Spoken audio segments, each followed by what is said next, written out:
For the first time in 10 years, I get to rise and say that I'm in support of this bipartisan amendment. It's been 10 years since I've voted for a budget in the state of Connecticut. And it's taken me this long not because I wanted to stand here and be in opposition to what's been done, but I've always stood with the belief that the direction that we've taken our state in the last 10 years has been the wrong direction. But one of the concerns is each year, and I've had an integral part of these budget processes and crafting amendments on our side of the aisle to try to respond to what's being proposed, that these decisions have gotten to be more and more difficult every year.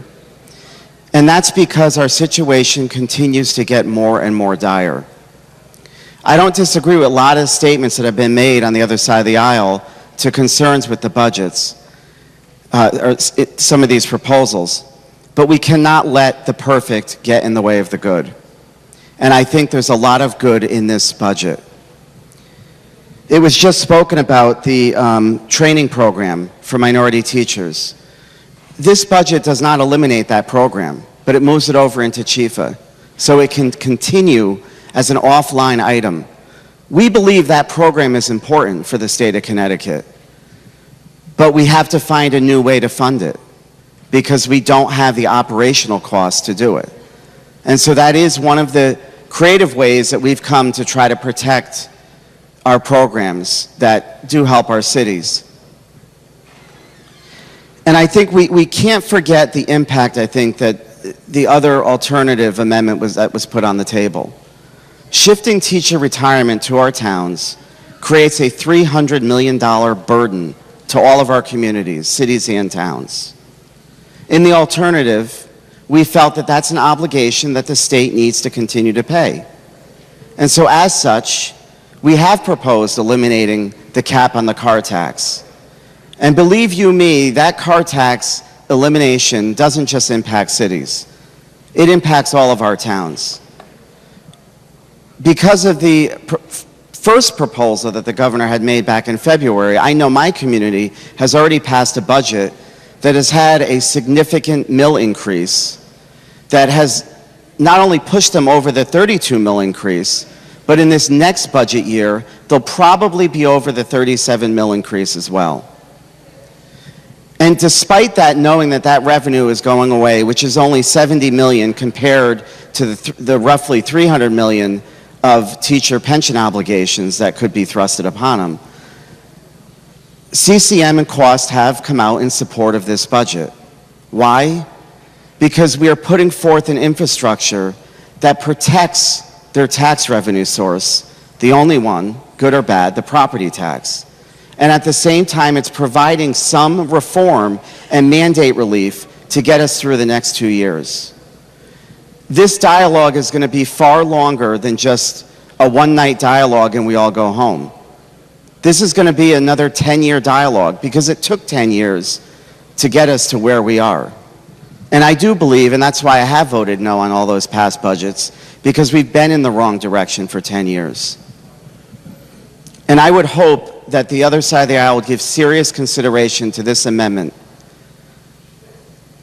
at the very least as a ceremonial attempt to create a true bipartisan effort that has been lacking in this building.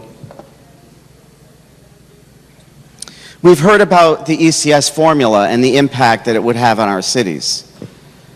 And quite frankly, I think certainly on this side of the aisle, it's no secret that I was probably one of the biggest opponents of this portion of the budget. But you know what? It is a dramatic change. It's a change that's needed. And I think one of the reasonable parts of this budget is that we're not just saying we're going to change this formula and do it the way we think is best without a public hearing. We're putting together a task force and telling the stakeholders you have 1 year to make the change.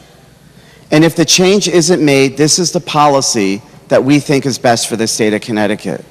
I've served on ECS task forces, and nothing ever has been able to be done because we always run into the problem of being revenue neutral.